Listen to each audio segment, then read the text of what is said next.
Have you ever felt the silence of a forest press against your chest like a cold hand? Sitting safe by the flickering light of a campfire, yet sensing an unexplainable fear creeping at the edges of your mind? In the deepest hours of night, when the woods feel alive? Have you ever wondered, what if you're not truly alone? I'm Dylan, and welcome to Nightmare and Fear. We're so close to hitting 500 subscribers, and you can be part of this family. Subscribing is completely free. Every person who hits that red button helps this channel grow. If you enjoy the story, please subscribe now and step into the shadows with me. Now let me tell you about the night that changed everything. It started on a warm summer evening, camping by a quiet riverbank. The sky was a clear indigo, a thin crescent moon hanging above the black silhouettes of pine trees. I built a small campfire, circling it with smooth stones to hold the flames. The fire crackled to life, amber sparks drifting into the night. I sat on an old camp chair, its rough fabric pressing against my legs. The air smelled of sharp pine resin and damp earth, the campfire's smoke lingering on my tongue. All I could hear was the fire's steady crackle and the soft rush of the nearby river. I took a deep breath, the cool night air on my skin, the warmth of the flames, and felt a calm settle over me. After a stressful week, this solitude under the stars was exactly what I needed. But something was off. The forest around me had fallen into an unnatural stillness, as if holding its breath. Even the insects had gone quiet. No chorus of crickets or night birds, just the campfire's orange glow flickering against the trees. As I reached to toss another log onto the fire, I realized how alone I was. The nearest road was miles away. No rangers or campers would check on me until morning. The only movement was the slow dance of shadows on the tree trunks. I tried to ignore the prickling unease crawling up my spine. I threw a fresh log onto the flames, listening to it hiss and pop. Despite the fire's warmth, a sudden chill swept over me, as if the darkness had grown colder. There was something alive in that silence, something watching. My heart started to pound, and every few seconds, I found myself glancing nervously into the shadowed trees. I should have been at peace. But the forest felt alive with something unseen. I grabbed my water bottle and took a sip. The cool freshness slid down my throat as I tried to steady my breathing. Maybe I'd relaxed too much, gotten too tired. The forest solitude was playing tricks on my mind. I started humming to myself, focusing on the melody and the fire's crackle, pushing my thoughts away from the unsettling quiet. Just as my heartbeat slowed, I heard it, a faint twig snap from somewhere behind me. I whipped my head around, eyes wide, but the fire's light didn't reach far enough to see anything. The orange glow danced across the darkness, but beyond it was just black. Then, as if on cue, a whisper floated on the breeze. So soft I wasn't sure I'd heard it at first. But it was there, quiet, distant, on the edge of hearing. Dylan. A woman's voice, ethereal and calm, carried from somewhere in the dark. My name. I froze. A bead of cold sweat formed on my forehead. That voice, it felt so close, like it had whispered right in my ear. I stared into the trees, but saw nothing. Hello? I called, trying to sound steady. Who's out there? Silence answered, but the forest seemed to listen. No creatures moved, no branches swayed in the windless air. Just the faint crackle of my fire and the river's flow. Just my own breath filling the void. Who was that? I whispered. My pulse thumped in my ears. I swallowed hard and took another shaky sip of water, telling myself it was my imagination. Maybe the wind through a hollow tree, or an echo from the river. I had to convince myself there was nothing there. I grabbed my flashlight and flicked it on. The beam cut through the darkness, sweeping across the trees. It revealed nothing but bark and branches. No one was there. I exhaled slowly, forcing my heart to calm. I told myself there was no one, no sound but the wind. My mind was stretched thin, hearing things that weren't real. I switched off the flashlight and focused on the flames. The fire's light danced lazily on the stones, casting long shadows across the ground. For a moment, the crackling was soothing. But then I noticed the sound shift. The soft pops of sap in the wood grew oddly loud, almost rhythmic.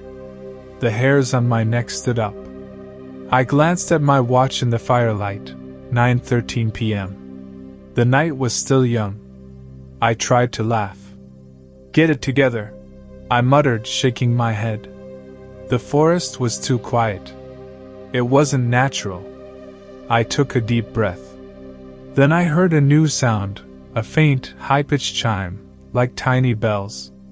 It seemed to circle my campsite, but I couldn't tell where it came from.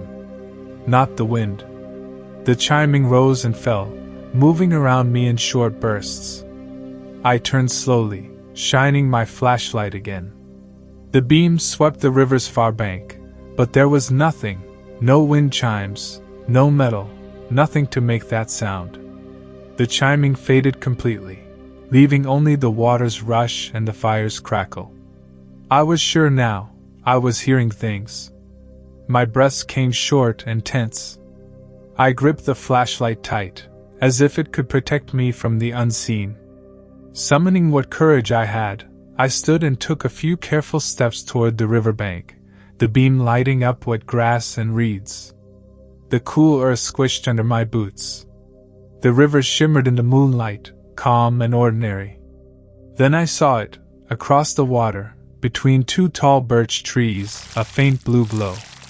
It looked like a candle flame, hovering high in the branches as if a lantern had been placed there. The light swayed gently, but there was no breeze. My heart slammed against my ribs. I aimed my flashlight at it. The glow vanished instantly. The forest plunged back into darkness. I stared where the light had been. The moon and stars reflected on the water, offering no clue. My mind raced. There were no cabins out here, no people walking around. It had to be some natural phenomenon, swamp gas, or maybe a trick of my eyes. Deep down, I knew how ridiculous that sounded. There was nothing out there but trees and shadows. But curiosity got the better of me. I wanted to know what caused that unnatural blue glow. I edged closer to the river, scanning for any sign of life. Cool mist brushed my face. Nothing moved. The reeds bent slightly, as if acknowledging me, but the light was gone. I swallowed hard and forced myself back to camp. As I turned, I saw the fire had dwindled. A sudden breeze, there'd been none before, stirred the flames back to life, casting shadows deeper into the woods. For a split second, I thought I saw a tall figure at the edge of the light. My stomach dropped, but when I blinked it was gone. Just trees, still and indifferent. I tossed another log onto the fire. The flames flared, washing the clearing in warm, reassuring light. The forest felt safe again, for a moment. But I couldn't shake the feeling of being watched. I walked to the nearby stream and splashed cold water on my face, trying to wake myself from this growing nightmare. The icy water dripped through my fingers, shocking me into a near smile. I caught my reflection in the stream. At first, it looked normal, until I noticed something behind me. In the water, a shape moved, not mine, standing just at the fire's edge. My heart leaped to my throat, and I spun around. Nothing. The darkness was empty. I looked back at the water. A relieved smile crept onto my face, just my imagination, a weird reflection of the trees. But as I watched, the reflection shifted again, even though nothing stood behind me. The water showed two narrow eyes staring back from a distance. I stumbled to my feet, brushing mud off my hands, scolding myself aloud. "Pull it together," I muttered. "It's just a night in the woods." Then I saw them for real, 2 glowing yellow-green dots in the darkness, just beyond the fire's reach. Too big for a deer or fox, steady and unblinking, like burning coals. They belonged to something crouched at the tree line. I swung my flashlight toward them, but the beam lit up nothing. Empty darkness. When I turned back to the fire, the eyes were gone, as if they'd never been there. The hairs on my neck prickled. I swallowed, mouth dry, hands trembling. I sank onto a log, my heart racing. Of course, I told myself, it was just a deer or some animal. But deer eyes don't stare so fearlessly, so fixed, and a forest creature would have bolted by now. This felt different. Unnatural. Time dragged by in agonizing minutes. Every rustle of leaves, every creak of an old branch made me flinch. Once, an owl hooted nearby, startling me so badly I coughed. Its wings beat loudly as it flew off into the night, leaving me exposed in the silence that followed. Finally, I pressed my lips together and noticed something critical. I was thirsty again. The adrenaline of fear had worn off. I reached for my water bottle, took a long sip, and tried to calm down. As I turned back to the fire, I saw it. The flames were gone. Completely. Just glowing embers and smoke remained. My breath caught. I'd only looked away for a moment. How had it died so fast? The logs were still there, half burned. No wind had snuffed it out. It was impossible, like an unseen hand had smothered it. For the first time, pure panic gripped me. The circle of light was gone. The stars shone overhead, but they were just cold white specks. Shadows loomed around me, long and black. My flashlight was my only defense. I flicked it on, its beams slicing through the trees. The forest beyond was the same monstrous shapes, but now the only sound was my ragged breathing. I wanted my fire back. I knelt and struck a match, holding it to a log with shaking hands. It flared and caught, the flames sputtering back to life. The wood crackled as the fire grew, bathing the clearing in warm, comforting light, pushing back the oppressive dark, for now. But something was wrong. I wasn't in the exact same spot anymore. The camp, the stones around the fire, even my tent, everything had shifted slightly. The log I'd sat on was a step closer to the water than before. The ground beneath the fire felt uneven, like the earth had moved. I turned slowly, sweeping my flashlight. My boot prints leading to the riverbank were gone. Footprints? Nowhere, just fresh turned soil and undisturbed leaves. Panic surged. I stood, realizing I had wandered 30 steps from the fire without noticing. How had I gotten so disoriented? I checked my compass again. It pointed north, but the forest's north had changed. Impossible, I'd barely moved. Something was wrong. I stepped back toward the fire, staring into its reassuring glow. The nearby trees looked familiar yet strange. The woods had rearranged themselves around me in the night. Nothing was where it should be. Fear crashed over me. In a world that should have been safe, I felt utterly alone and lost. A faint rustle snapped my attention up. I looked out. Beyond the camp, in the firelight's reach, I could see dozens of pairs of eyes in the deep woods. Not yellow-green anymore, but a strange amber and orange, glowing like embers. They were scattered around the trees, too far for any animal, flickering and then vanishing into the dark. I froze. They appeared, disappeared, then reappeared. Too many of them. And they watched me, calm and patient. My throat tightened. I stepped back slowly toward the river. They followed, gliding as if in sync. All those eyes, reflecting the firelight, always at the edge of my vision. I took another step. The eyes flared and vanished again, leaving the forest empty once more. Panic took over. I bolted through the shallow stream, cold water splashing my calves. The trees behind me erupted with snapping branches and rustling leaves, as if those eyes were giving chase. I didn't look back. Branches whipped my face and arms as I lunged forward. A faint glimmer of moonlight broke through the trees ahead, a path, a sign of civilization, safety. Hope flared inside me. One thought drove me, get out. Now. The ground shifted under me. My next step hit nothing, and I crashed onto my hands. I'd fallen into mud. The shallow river had suddenly deepened. Water rose past my knees, then my waist, cold and gripping. I clawed my way back to shore, choking on the river water flooding my face. My heart pounded. I'd thought I'd reach safety, but the forest had tricked me again. Soaked, I stared at the embankment. The trees behind me looked nothing like the ones I'd passed.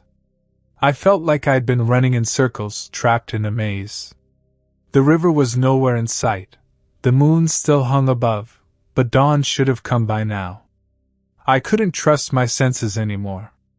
Then I heard it again, cutting through the night's silence, a faint static crackle, followed by a phone ring echoing from the trees near the marshy clearing. I stumbled toward the sound, slipping on wet grass. Every noise rang loud in the dark. My heart thumped as I took a terrified step. There, in the muddy ground, I found it, a phone, its screen glowing faintly. With trembling hands I picked it up. The image on the screen hit me like a punch, a photo of me sleeping at camp. The angle was low, taken from beside the fire. The realization twisted my gut. Someone had photographed me while I slept.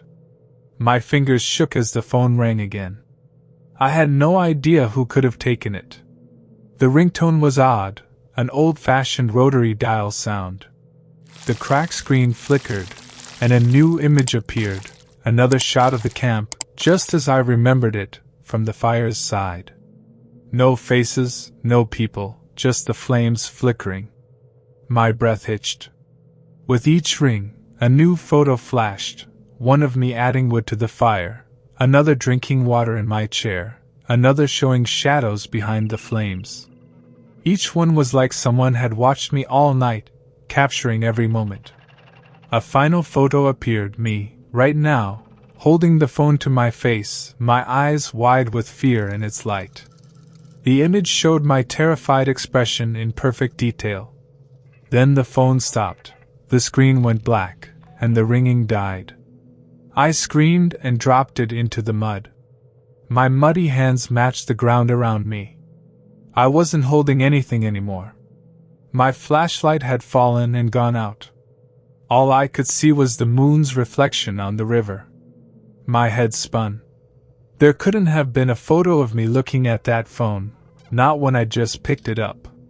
The image was real, vivid, like it had been snapped inches away. That meant something, or someone, out here had seen me. The forest fell silent again. A deeper, fresher terror rose in my chest. I understood. I was being hunted, watched, toyed with. I sank to my knees, trembling in the grass. Cold, helpless dread washed over me. My mind raced. Who could do this? How was it possible? I was miles from anyone, and yet someone, or something, was here. Without warning, the static crackled again, closer now, from behind me. I spun around, clutching my flashlight for support, but its beam flickered and died, leaving me in velvet darkness under the moon and stars. Across the pond's far edge, two lights appeared, not the wild animal eyes from before, but real lanterns swaying gently. I blinked. Human silhouettes emerged along the marsh's edge, each holding a single lantern in a slow arc. The lanterns glowed a sickly green, not the warm orange of fire. The light was so dim it barely pierced the dark, but I could see them, Old-fashioned clothes, parkas, wide-brimmed hats, like campers from a century ago. I froze. A tall, thin man, his face weathered and blank, held his lantern high. He didn't speak, but his presence commanded attention. 4 more figures appeared behind him. They stood motionless in a loose semicircle along the marsh, their lantern light pooling at the water's edge. Their faces were pale, expressionless, eyes half closed, like they were in a trance. No words, no sound, not even footsteps, came from them. A whisper brushed my ear, the same woman's voice I'd heard before, carried on the wind. "You're too late." The words were cold and final. My breath caught. "What?" I started, but no sound came out. The lead man stepped forward slowly, water dripping from his boots into the marsh. His green lantern lifted an inch, illuminating me. The light was faint, but I could finally see his eyes up close. Dull and cloudy, like milky pearls, reflecting the firelight. His lips never moved, but the air around him crackled with menace. The ground tilted beneath me. I tried to step back, but I fell into the pond. Cold water rose past my knees. I scrambled to climb out, but my legs shook and wouldn't obey. The figures advanced one by one, their lantern light closing in around me. The fire I'd relit was far behind now. All I had was that weak green glow. The first man raised his lantern higher. The light spread in a wide halo around me. I choked, my body burning with panic. In the green glow, the pond's water turned glass still. The reflection showed not just my face, but dozens of pale faces around me, staring with empty eyes. I tried to speak, to call out, but only a gurgle escaped. I was shaking, shivering uncontrollably, every nerve screaming to run. Then the whisper grew louder, urgent, surrounding me, filling my head. "Go! It's not safe! Go! It's not safe!" I recognized it now, a chorus of quiet voices, breathless warnings chilling the air. My heart shattered. I understood at last. They weren't trying to hurt me, they were warning me. But it was too late. The old man lifted his lantern, and the green light flared brightly for a moment, blinding me. In that final flash, I saw dozens of faces behind those watchers, dark, slick silhouettes, rolling toward me like a wave of monsters. Then the darkness swallowed the light again. Just like that, the figures retreated. The ringing whispers faded, leaving only the pond's stillness and the muffled sound of my own sobs. I knelt there, tears streaming down my face, frozen in the moonlit water. I felt hollow, like a man carved out from the inside. After what felt like hours, I forced myself to stand and climb out of the pond. My wet clothes clung to me, heavy and sticky. The forest was quiet again, eerily calm. I stumbled blindly toward a faint light ahead. Finally, I hit a gravel path. Distant car headlights came into view, meaning I'd escaped the woods at last. At dawn, miles from the campsite, I found myself curled up by the roadside. My backpack hung off one shoulder, torn and soaked. I was numb with exhaustion, teeth chattering from the cold. I hadn't eaten or slept properly, my face smeared with dirt and dried tears. But I was alive. In daylight, everything felt normal again.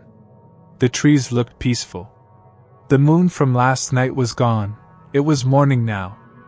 I slid to the roadside and lay in the grass, too tired to think. I just stared at the sky, willing my heart to slow. After a while, a truck appeared and kindly drove me home. I gazed out the window, eyes unfocused, grateful for any sound of civilization. When I got home safely, I noticed something on the boot I kicked off in the hall. The dried mud had formed a perfect pattern, striped concentric circles, like the design under an old lantern. I stared at it, my stomach twisting. That meant something from that night had marked me from the start. I almost wondered what would have happened if I had stayed in that dark forest. My heart ached with a new realization. Whatever was in those woods, it was still out there. It had left its mark to remind me.